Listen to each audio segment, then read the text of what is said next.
To put it plainly, I have no idea what the hell is even happening anymore. First of all, my parents called me the other day to let me know they're coming to visit this weekend. It sounds normal, right? Well, it would be if my parents hadn't died in a horrific car accident with a semi-truck last year. Yesterday, my little brother called me.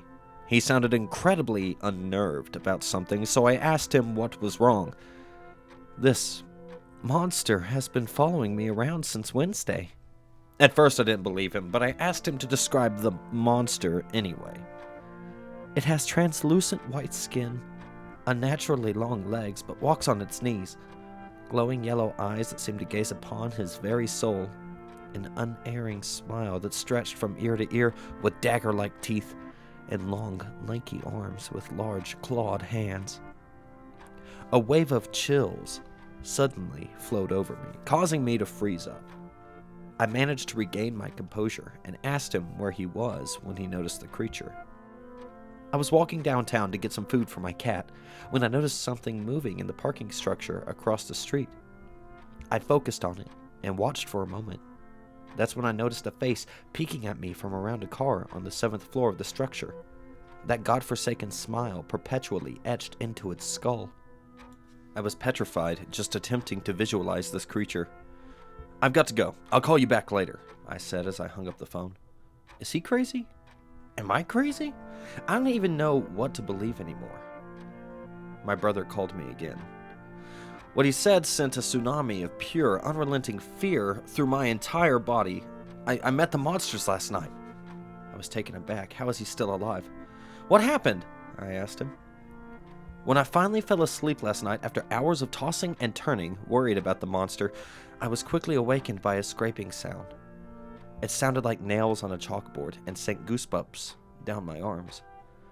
I lurched forward in my bed to find the source of the sound. I looked to the window, only to see those piercing, yellow eyes staring back at me.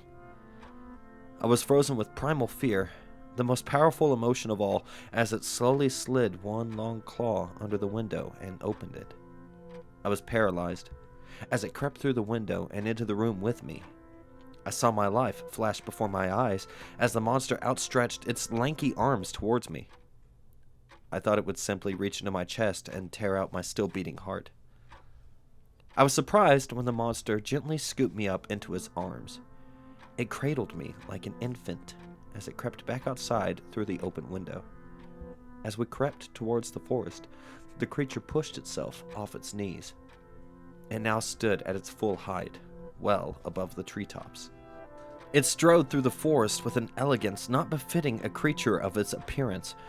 As it cradled me, it began to sing one of the lullabies Mother used to sing to us at bedtime. Its voice was that of a beautiful woman, but much more eerie. It was as if someone had taken a recording of an opera and layered it on top of itself, as if there were hundreds of voices singing at once. When I awoke, I surveyed my surroundings. I was still in the woods. There was an enormous bonfire directly in front of me, and the monster was on my left side, just staring down at me. Then, a second monster appeared behind it, much larger than the first. This one spoke in a deep voice that, once again, sounded like 100 voices at once. "My son, it has been far too long. Your mother and I have missed you dearly. I should have been terrified, but instead I only felt loved. We have brought you a gift." With this, it put forward its hand, holding in it a children's book. It was one of the ones our father used to read to us as children. As I groggily grabbed the book, the emotions I should have been feeling before hit me like a Mack truck. As I began to lose consciousness, Father said one more thing. "Tell your brother we have a gift for him too."